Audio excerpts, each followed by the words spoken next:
तो ये कड़े पढ़कर तो मेरा दिल दहल गया कि जब भरपूर गाजर पैदा हो रही है और विटामिन ए की हर चीज इस देश में मिलती है, बहुत सारे देश हैं दुनिया में जहां गाजर नहीं हो सकती, बहुत सारे देश हैं जहां मूंगफली नहीं हो सकती, बहुत सारे देश हैं जहां दूध नहीं है क्योंकि जानवर नहीं है, बहुत सारे देश हैं जहां मक्खन नहीं है, दही नहीं है, पनीर नहीं है क्योंकि उनके यहाँ जानवरों की संख्या नहीं है, वहां पर विटामिन ए की कमी से हजारों बच्चे अंधे हो जाएं, तो एक बार को समझ में आता है भारत जैसे देश में जहां प्रचुर भंडार है, सस्ती कीमत पर विटामिन ए उपलब्ध है, वहां अगर हजारों बच्चे 40,000 अंधे हो जाएं तो ये बहुत दुख होता है, धक्का लगता है दिल को। आप इसमें बहुत बड़ी भूमिका निभा सकते हैं। इस तरह की जो समस्याएं हमारे देश में हैं, इनमें बहुत बड़ी भूमिका निभा सकते हैं। विटामिन सी की कमी हो जाए हमारे भारत देश में, तो आप जानते हैं कि इस देश में विटामिन सी का बहुत बड़ा स्रोत है आंवला, आसानी से उपलब्ध है, 10, 12, 15 रुपए किलो में आसानी से उपलब्ध है। जब सीजन आता है तब आप इसको इकट्ठा करके रख सकते हैं और इसको सालों साल इस्तेमाल कर सकते हैं। तो आंवले के कई उत्पादन हैं, लेकिन लोग चाहें तो इसको अपने घर में ही तैयार करके हमेशा के लिए रख सकते हैं। इतना बड़ा स्रोत है विटामिन सी का। अब हमारे पास प्रकृति ने दिया, भगवान ने दिया,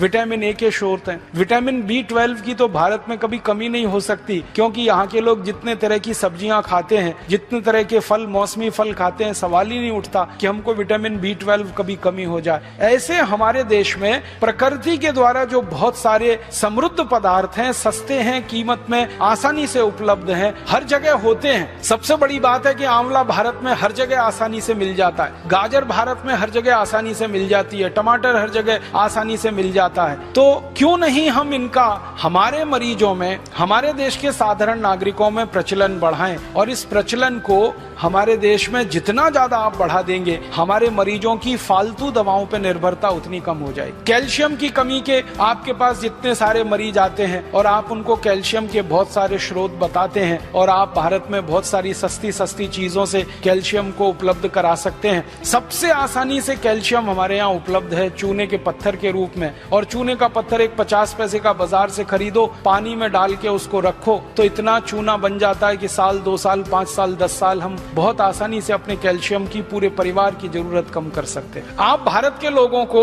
एक छोटी सी बात कहिए, विनम्रता से मैं आपसे कहना चाहता हूँ कि लोगों से कहिए कि कैल्शियम की कमी पूरी करनी है तो सेंडोज की गोलियां ले आते हैं। कैल्शियम सेंडोज की सैकड़ों रुपए की गोलियां आती हैं। बेचारा गरीब आदमी तो सोच के ही परेशान हो जाता है, फिर उसका खर्चा बहुत बढ़ जाता है। माताओं को अक्सर गर्भावस्था के समय में कैल्शियम की गोलियां आप सब बताते हैं, तो उनको इतना ही कह दीजिए कि चूना खाओ, और लोगों से कहिए चूना लगाओ मत, किसी को चूना खाओ। चूना लगाने के लिए नहीं है, खाने के लिए। ये चूना लगाने की जो आदत आ गई है हमें, अंग्रेजों से सीख सीख कर हमने चूना लगाना सीख लिया सबको। पहले कोई इस देश में किसी को चूना नहीं लगाता था, अंग्रेजों के आने के बाद हमने चूना लगाना सीख लिया। तो लोगों से कहिए चूना लगाओ मत, चूना खाओ। ये चूना खाने के लिए है। बस इतना ही विनम्रता से कहिएगा कि तंबाकू के साथ मत खाओ। उसको खाना है तो दही में डाल के खाओ, उसको खाना है तो दाल में डाल के खाओ, उसको पीना है तो पानी में डाल के पियो। मामूली सी मात्रा जीरे के दाने के बराबर, गेहूं के दाने के बराबर दही में, नहीं तो दाल में, नहीं तो सब्जी में, नहीं तो पानी में आसानी से खाया जा सकता है, और बहुत बड़ा कैल्शियम का स्रोत है। भगवान ने इतना बड़ा कैल्शियम का स्रोत इस देश को दिया है, शायद ही किसी देश में होगा। वो चूने का पत्थर ही है जिससे हम सीमेंट बना रहे हैं, वो चूने का पत्थर ही है जो 20 तरह के उद्योग में जा रहा है। वो ही चूना